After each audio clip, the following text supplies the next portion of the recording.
ಜೈ ರಾಮಕೃಷ್ಣ. ನಮಸ್ತೆ. ಯುಗಾವತಾರ ಶ್ರೀರಾಮಕೃಷ್ಣ ಗ್ರಂಥಾಧ್ಯಯನಕ್ಕೆ ತಮ್ಮೆಲ್ಲರಿಗೂ ಸ್ವಾಗತ. ಅಧ್ಯಾಯ 41 ಲೀಲಾಮಯ ರಾಮಲಾಲ. ಜಟಾಧಾರಿಯ ಸಂಬಂಧದಿಂದ ಶ್ರೀರಾಮಕೃಷ್ಣರಲ್ಲಿ ರಾಮಚಂದ್ರನ ಮೇಲಿನ ಪ್ರೇಮ ಭಕ್ತಿ ಮತ್ತೆ ಮೇಲೆದ್ದಿತು. ಬಾಲ್ಯದಿಂದಲೂ ಅವರಿಗೆ ತಮ್ಮ ಮನೆದೇವರಾದ ಶ್ರೀರಾಮನ ಮೇಲಿದ್ದ ಭಕ್ತಿಯ ಆಳವನ್ನು ಈಗಾಗಲೇ ಕಂಡಿದ್ದೇವೆ. ಅಲ್ಲದೆ ಭಕ್ತಾಗ್ರಗಣಿಯಾದ ಆಂಜನೇಯನನ್ನೇ ಆದರ್ಶವಾಗಿಟ್ಟುಕೊಂಡು ಅವರು ದಾಸ್ಯಭಾವ ಸಾಧನೆ ಮಾಡಿ ಕೃತಕೃತ್ಯರಾದುದನ್ನೂ ನೋಡಿದ್ದೇವೆ. ಆದ್ದರಿಂದ ರಾಮನ ಪೂಜೆ ಆರಾಧನೆಯೇನೂ ಅವರಿಗೆ ಹೊಸತಲ್ಲ. ಆದರೆ ಅದೇ ರಾಮನನ್ನು ಅವರು ಈಗ ಕಾಣುತ್ತಿದ್ದ ದೃಷ್ಟಿ, ಅವನೊಂದಿಗೆ ಅವರ ಭಾವನಾ ಸಂಬಂಧ ಮಾತ್ರ ಸಂಪೂರ್ಣ ವಿಭಿನ್ನ. ಇದು ವಾತ್ಸಲ್ಯ ಭಾವ, ಹೆತ್ತ ತಾಯಿಗೆ ತನ್ನ ಶಿಶುವಿನ ಮೇಲಿರುವಂತಹ ಅಪೂರ್ವ ಅನಿರ್ವಚನೀಯ ಪ್ರೇಮ, ಆಕರ್ಷಣೆ. ಶ್ರೀರಾಮಕೃಷ್ಣರ ಆಂತರ್ಯದಲ್ಲಿ ಆ ದಿವ್ಯ ಶಿಶುವಿನ ಬಗೆಗೆ ಈ ವಿಧದ ಮಾತೃವಾತ್ಸಲ್ಯ ಉಕ್ಕಿ ಹರಿಯತೊಡಗಿತು. ಆದರೆ ಸ್ತ್ರೀ ಸಹಜವಾದ ಈ ವಾತ್ಸಲ್ಯ ಭಾವ ಶ್ರೀರಾಮಕೃಷ್ಣರಲ್ಲಿ ಉಕ್ಕುವಂತಾದುದು ಹೇಗೆ? ಇದೊಂದು ಸ್ವಾರಸ್ಯಕರ ಅಂಶ. ಆದರೆ ಇದನ್ನರಿಯಲು ಹೆಚ್ಚೇನೂ ಕಷ್ಟವಿಲ್ಲ. ಪ್ರತಿಯೊಬ್ಬ ಪುರುಷನ ಸ್ವಭಾವದಲ್ಲೂ ಒಂದಿಷ್ಟಾದರೂ ಸ್ತ್ರೀತ್ವದ ಅಂಶ ಇದ್ದೇ ಇರುತ್ತದೆ. ಹಾಗೆಯೇ ಪ್ರತಿಯೊಬ್ಬ ಸ್ತ್ರೀಯಲ್ಲೂ ಒಂದಿಷ್ಟು ಪುರುಷತ್ವ ಇರುತ್ತದೆ. ಎಳೆಯ ಹಸುಳೆಗಳನ್ನು ಕಂಡಾಗ ಎಂತಹ ಪುರುಷನ ಹೃದಯದಲ್ಲೂ ವಾತ್ಸಲ್ಯ ಭಾವ ಸಂಚಾರವಾಗುವುದಿಲ್ಲವೇ? ಹಾಗೆಯೇ ಕಠಿಣ ಪ್ರಸಂಗ ಒದಗಿದಾಗ ಎಂತಹ ಸ್ತ್ರೀಯೂ ಅದನ್ನು ಪೌರುಷದಿಂದ ಎದುರಿಸುವುದು ಕಂಡುಬರುತ್ತದೆ. ಶ್ರೀರಾಮಕೃಷ್ಣರಲ್ಲಂತೂ ಈ ಸ್ತ್ರೀ ಪುರುಷ ಅಂಶಗಳು ಸಮಪ್ರಮಾಣದಲ್ಲಿ ಮಿಳಿತಗೊಂಡಿದ್ದು. ಪುರುಷತ್ವದ ಅಂಶ ಮೇಲ್ಮಟ್ಟದಲ್ಲಿರುವಾಗ ಅವರು ಪುರುಷ ಸಿಂಹರೇ ಆಗಿರುತ್ತಿದ್ದರು. ಹಿಡಿದ ಕಾರ್ಯವನ್ನು ಸಾಧಿಸುವ ಪೌರುಷ ಎದ್ದು ಕಾಣುತ್ತಿತ್ತು. ಯಾವುದೇ ವಿಷಯ ಅವರ ಗಮನಕ್ಕೆ ಬಂದರೂ ಅದನ್ನು ಕೆದಕಿ ಒಳಹೊಕ್ಕು ಅದರ ತಲಸ್ಪರ್ಶ ಮಾಡದೆ ಬಿಡುತ್ತಿದ್ದವರಲ್ಲ. ಹಾಗೆಯೇ ಅವರಲ್ಲಿ ಸ್ತ್ರೀತ್ವದ ಅಂಶ ಮೇಲ್ಗೈ ಆದಾಗ ಸಂಪೂರ್ಣ ಸ್ತ್ರೀ ಸಹಜ ನಡವಳಿಕೆಗಳು ಒಡಮೂಡುತ್ತಿದ್ದವು. ಆಗ ಅವರು ಜಗತ್ತಿನ ಜನರನ್ನು, ವ್ಯವಹಾರಗಳನ್ನು ಅರಿಯುತ್ತಿದ್ದುದು ಬುದ್ಧಿಯ ಮೂಲಕವಲ್ಲ, ಹೃದಯದ ಮೂಲಕ. ಆಗ ಅವರು ತದ್ವತ್ ಸ್ತ್ರೀಯರಂತೆ ಸುಕೋಮಲ, ಆದರೆ ಸಮಯ ಬಂದರೆ ಸುಕಠಿಣ. ಆಗ ಅವರಲ್ಲಿ ಸ್ತ್ರೀಯರಂತೆ ತಮಗೆ ಬೇಕೆನಿಸಿದ ವಸ್ತುಗಳಲ್ಲಿ ಗಾಢ ಆಸಕ್ತಿಯನ್ನು ಮತ್ತು ಬೇಡವೆನಿಸಿದ ವಸ್ತುಗಳ ಕಡೆ ಕಣ್ಣೆತ್ತಿಯೂ ನೋಡದ ನಿರಾಸಕ್ತಿಯನ್ನು ಕಾಣಬಹುದಾಗಿತ್ತು. ಮುಂದೆ ಅವರು ಮಧುರ ಭಾವ ಸಾಧನೆಯಲ್ಲಿ ತೊಡಗುವಾಗ ಸ್ತ್ರೀ ಸಹಜ ಲಕ್ಷಣಗಳು ಮತ್ತಷ್ಟು ಸ್ಫುಟವಾಗಿ ವ್ಯಕ್ತಗೊಳ್ಳುವುದನ್ನು ನೋಡಲಿದ್ದೇವೆ. ದಕ್ಷಿಣೇಶ್ವರಕ್ಕೆ ಜಟಾಧಾರಿ ಆಗಮಿಸುವ ಮುನ್ನವೇ ರಾಮಕೃಷ್ಣರಲ್ಲಿ ನಿಧಾನವಾಗಿ ಸ್ತ್ರೀ ಭಾವ ಜಾಗೃತವಾಗತೊಡಗಿತ್ತು. ಮಾನಸಿಕವಾಗಿಯೂ ಶಾರೀರಿಕವಾಗಿಯೂ ಅವರು ತಮ್ಮನ್ನು ಹೆಂಗಸೆಂಬಂತೆ ಭಾವಿಸಿ ಅದರಂತೆ ತಮ್ಮ ವರ್ತನೆಯನ್ನು ಮಾರ್ಪಡಿಸಿಕೊಂಡಿದ್ದರು. ವಾತ್ಸಲ್ಯ ಭಾವ ಸಾಧನೆಗೆ ಇದು ವಿಶೇಷ ಸಹಕಾರಿ.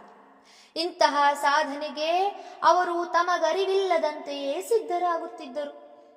ಅವರೇ ಹೇಳುತ್ತಿದ್ದಂತೆ ಜಗನ್ಮಾತೆಯೇ ಅವರನ್ನು ವಿವಿಧ ಸಾಧನೆಗಳಿಗೆ ಅಣಿಗೊಳಿಸುತ್ತಿದ್ದಳಲ್ಲವೇ? ಈಗಲೂ ಹಾಗೆಯೇ ಆಯಿತು. ಶ್ರೀರಾಮನನ್ನು ಒಬ್ಬ ಸುಂದರ ಬಾಲಕನ ರೂಪದಲ್ಲಿ ಕಂಡೊಡನೆಯೇ ಅವರಲ್ಲಿ ಮಾತೃವಾತ್ಸಲ್ಯ ತಾನೇ ತಾನಾಗಿ ಉಕ್ಕೇರಿತು. ಕೂಡಲೇ ಅವರಲ್ಲಿ ತಮ್ಮ ಈ ಹೊಸ ಭಾವಕ್ಕೆ ತಕ್ಕುದಾದ ಮಂತ್ರವನ್ನು ಶಾಸ್ತ್ರೋಕ್ತ ರೀತಿಯಲ್ಲಿ ಪಡೆದುಕೊಂಡು ಆ ಸಾಧನೆಯ ಅತ್ಯುನ್ನತ ಸಾಕ್ಷಾತ್ಕಾರವನ್ನು ಪಡೆದುಕೊಳ್ಳಬೇಕೆಂಬ ಉತ್ಕಟೇಚ್ಛೆ ಉದಿಸಿತು. ಏಕೆಂದರೆ ಯಾವುದನ್ನೇ ಆಗಲಿ ಅವರು ಅರ್ಧಂಬರ್ಧ ಮಾಡಿ ಮುಗಿಸುವವರಲ್ಲ. ಪರಿಪೂರ್ಣತೆ ಎಂಬುದು ಅವರ ಸ್ವಭಾವಕ್ಕೆ ಅಂಟಿಕೊಂಡು ಬಂದದ್ದು. ಒಂದು ಅತಿ ಸಾಮಾನ್ಯವಾದ ದಿನನಿತ್ಯದ ಕೆಲಸದಿಂದ ಹಿಡಿದು ಅತ್ಯುನ್ನತ ಆಧ್ಯಾತ್ಮಿಕ ಸಾಧನೆಗಳವರೆಗೆ ಪ್ರತಿಯೊಂದರಲ್ಲೂ ಅವರ ಈ ಗುಣ ಎದ್ದೆದ್ದು ತೋರುತ್ತಿತ್ತು. ಶ್ರೀರಾಮಕೃಷ್ಣರ ಇಚ್ಛೆ ಜಟಾಧಾರಿಗೆ ತಿಳಿಯಿತು. ಅವನು ಸ್ವತಃ ಆ ಮಂತ್ರದಲ್ಲಿ ಅನುಭವಸ್ಥ, ಸಿದ್ಧಿಯನ್ನು ಪಡೆದವನು. ರಾಮಕೃಷ್ಣರ ಯೋಗ್ಯತೆಯನ್ನರಿತಿದ್ದ ಆತ ಅವರಿಗೆ ತನ್ನ ಇಷ್ಟ ದೇವತೆಯಾದ ಬಾಲರಾಮನ ಮಂತ್ರವನ್ನು ಸಂತೋಷದಿಂದ ಉಪದೇಶಿಸಿದ. ಶ್ರೀರಾಮಕೃಷ್ಣರೀಗ ಜಟಾಧಾರಿಯ ನಿರ್ದೇಶನದಲ್ಲಿ ರಾಮ ಮಂತ್ರ ಜಪ ನಿರತರಾದರು. ಎಂದಿನಂತೆ ಈ ಸಾಧನೆಯನ್ನು ಅವರು ಕೆಲವೇ ದಿನಗಳ ಅವಧಿಯಲ್ಲಿ ಪೂರೈಸಿ ಅದರ ಅತ್ಯುನ್ನತ ಗಮ್ಯ ಸ್ಥಾನವನ್ನು ತಲುಪಿದರು. ಈ ಮೂಲಕ ಅವರು ಸಾಧಿಸಿಕೊಂಡ ಸತ್ಯ ಇದು: ಜೋ ರಾಮ್ ದಶರಥ ಕಾ ಬೇಟಾ, वो ही राम घट घट में लेटा, वो ही राम जगत पसेरा, वो ही राम सबसे ನೇಯಾರ. ಎಂದರೆ ಯಾವ ಶ್ರೀರಾಮಚಂದ್ರನು ದಶರಥನ ಪುತ್ರನೋ ಅವನೇ ಪ್ರತಿಯೊಂದು ಜೀವಿಯ ಹೃದಯದಲ್ಲೂ ಒರಗಿಕೊಂಡಿದ್ದಾನೆ. ಅದೇ ರಾಮನೇ ಜಗದ್ರೂಪನಾಗಿ ಪ್ರಕಾಶಿತನಾಗಿದ್ದಾನೆ ಮತ್ತು ಅದೇ ರಾಮನೇ ಎಲ್ಲರ ಪ್ರೀತಿಗೆ ಪಾತ್ರನಾಗಿದ್ದಾನೆ. ಶ್ರೀರಾಮಕೃಷ್ಣರು ಈ ಹಿಂದಿ ದ್ವಿಪದಿಯನ್ನು ಆಗಾಗ ತಮ್ಮಷ್ಟಕ್ಕೆ ಹೇಳಿಕೊಳ್ಳುತ್ತಾ ಆನಂದ ಪಡುತ್ತಿದ್ದರು. ರಾಮಲಾಲನೊಂದಿಗೆ ಶ್ರೀರಾಮಕೃಷ್ಣರ ಸಂಬಂಧ ಹೇಗೆ ಬೆಳೆದು ಬಂತು ಎನ್ನುವ ರೋಮಾಂಚಕರ ಕಥೆಯನ್ನು ಅವರ ಮಾತಿನಲ್ಲೇ ಕೇಳಬೇಕು. ಅದನ್ನವರು ತಮ್ಮ ಆಪ್ತ ಭಕ್ತರೊಡನೆ ಹೇಳುತ್ತಿದ್ದರು. ಬಾಬಾಜಿ ಅಂದರೆ ಜಟಾಧಾರಿ ಬಹುಕಾಲದಿಂದಲೂ ಆ ಮೂರ್ತಿಯ ಸೇವೆ ಮಾಡಿಕೊಂಡು ಬರುತ್ತಿದ್ದ. ತಾನು ಹೋದಲ್ಲೆಲ್ಲ ಅದನ್ನು ತೆಗೆದುಕೊಂಡು ಹೋಗುತ್ತಿದ್ದ. ತನಗೆ ಭಿಕ್ಷೆಯಾಗಿ ದೊರೆತ ಧಾನ್ಯಗಳಿಂದ ಅಡಿಗೆ ಮಾಡಿ ನೈವೇದ್ಯ ನೀಡುತ್ತಿದ್ದ. ಅದನ್ನು ರಾಮಲಾಲ ನಿಜವಾಗಿಯೂ ತಿನ್ನುವುದನ್ನು ಆತ ಕಾಣುತ್ತಿದ್ದ. ತಿನ್ನಲು ತನಗೆ ಅದು ಬೇಕು, ಇದು ಬೇಕು, ತಿರುಗಾಡಲು ಹೋಗಬೇಕು ಎಂದೆಲ್ಲ ರಾಮನು ಹಠ ಮಾಡುವುದನ್ನು ಕಣ್ಣಾರೆ ಕಾಣುತ್ತಿದ್ದ. ಆತನ ಸೇವೆ ಮಾಡುತ್ತಾ ಬಾಬಾಜಿ ಸದಾ ಆನಂದ ಪರವಶನಾಗಿ ಭಾವಾವಸ್ಥೆಯಲ್ಲಿರುತ್ತಿದ್ದ. ನಾನು ಕೂಡ ರಾಮಲಾಲನ ಆ ಲೀಲೆಗಳನ್ನೆಲ್ಲ ಕಾಣುತ್ತಲಿದ್ದೆ. 24 ಗಂಟೆಯೂ ಬಾಬಾಜಿಯೊಂದಿಗಿದ್ದ ರಾಮಲಾಲನನ್ನೇ ದಿಟ್ಟಿಸುತ್ತಾ ಕುಳಿತಿರುತ್ತಿದ್ದೆ.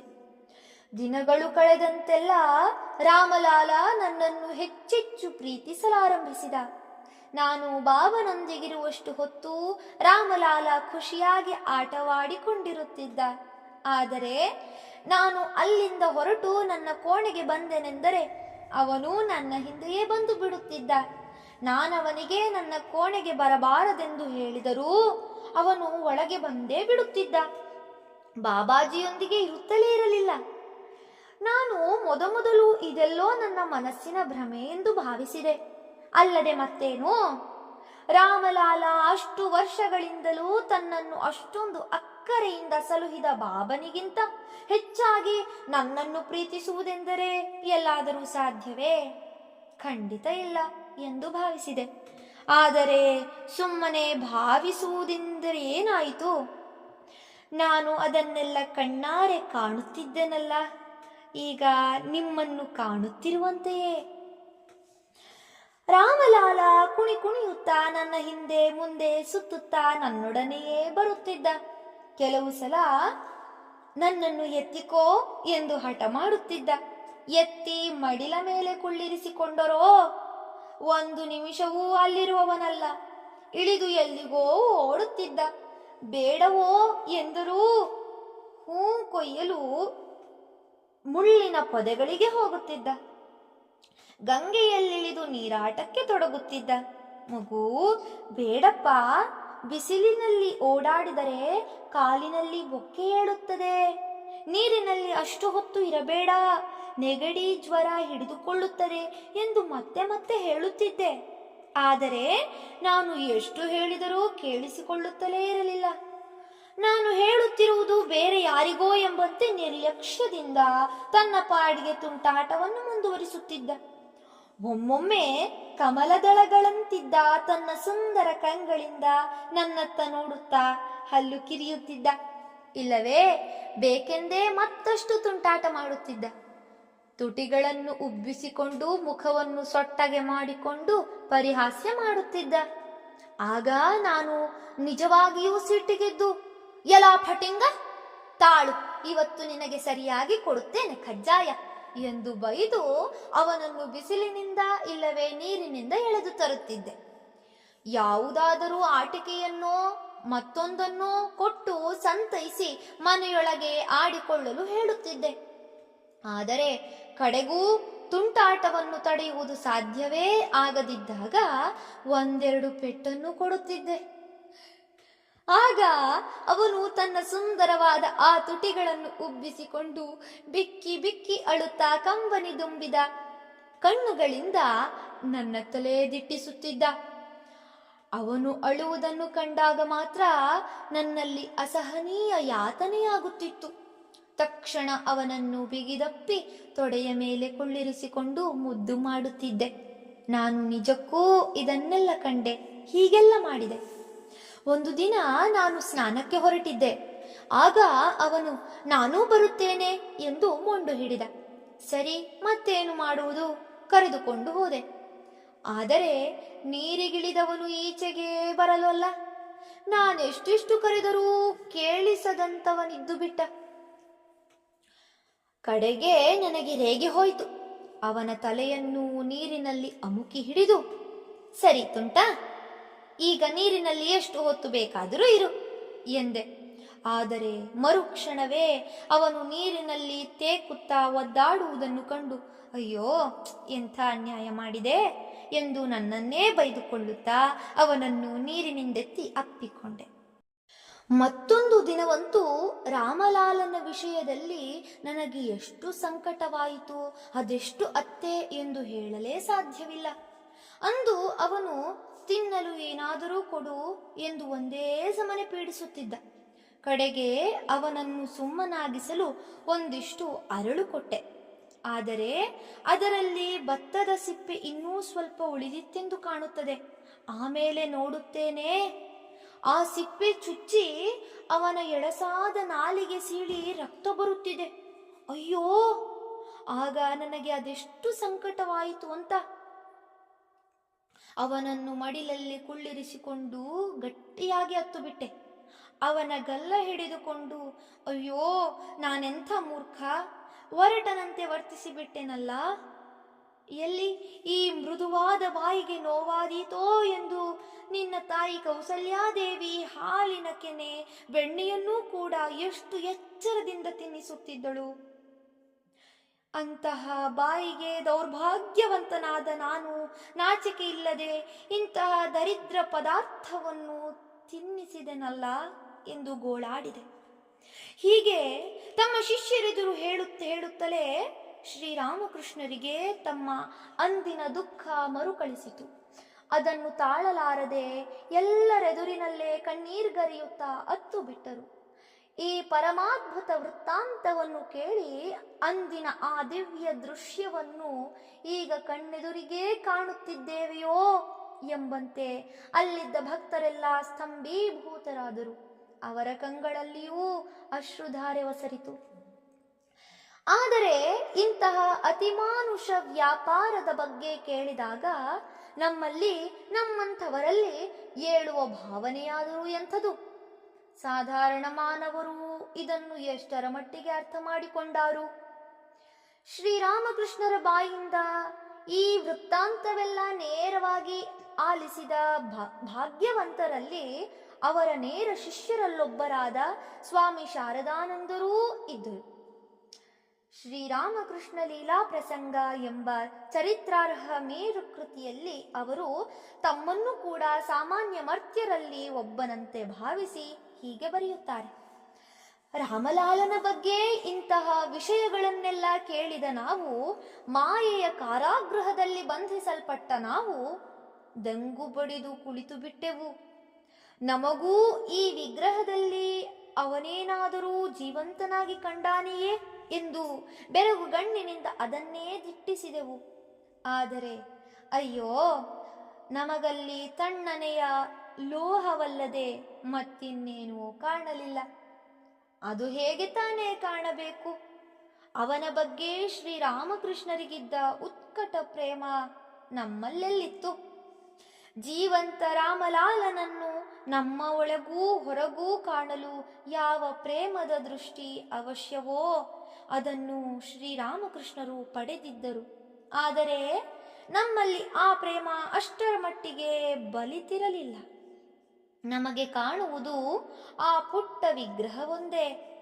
ಅದನ್ನು ನೋಡಿ ನಾವಂದುಕೊಳ್ಳುತ್ತೇವೆ, ರಾಮಕೃಷ್ಣರು ಹೇಳಿದುದೆಲ್ಲ ನಿಜಕ್ಕೂ ನಡೆದಿರಬಹುದೇ ಅಥವಾ ಎಂದಾದರೂ ನಡೆಯಲು ಸಾಧ್ಯವೇ ಎಂದು.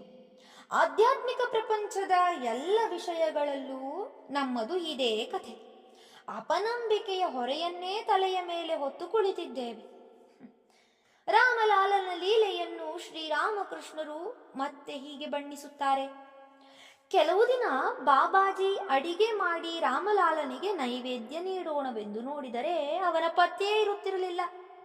ಬಾಬಾಜಿ ದುಃಖಿತನಾಗಿ ಅವನನ್ನು ಹುಡುಕುತ್ತಾ ಇಲ್ಲಿಗೆ, ಅಂದರೆ ತಮ್ಮ ಕೋಣೆಗೆ ಬಂದರೆ ಅವನು ಇಲ್ಲಿ ಆಟವಾಡುತ್ತಾ ಇರುತ್ತಿದ್ದ. ಆಗ ಆತ ಖಿನ್ನ ಮನಸ್ಕನಾಗಿ, ನೋಡು, ನಾನು ನಿನಗೋಸ್ಕರ ಅಷ್ಟೆಲ್ಲ ಕಷ್ಟಪಟ್ಟು ಅಡಿಗೆ ಮಾಡಿ ನಿನಗಾಗಿ ಎಲ್ಲೆಲ್ಲೋ ಹುಡುಕುತ್ತಿದ್ದೇನೆ. ನೀನು ಮಾತ್ರ ಅದರ ಪರಿವೆಯೇ ಇಲ್ಲದೆ ಇಲ್ಲಿ ನಿಶ್ಚಿಂತನಾಗಿದ್ದೀಯೆ. ನಿನ್ನ ಸ್ವಭಾವವೇ ಅಷ್ಟು.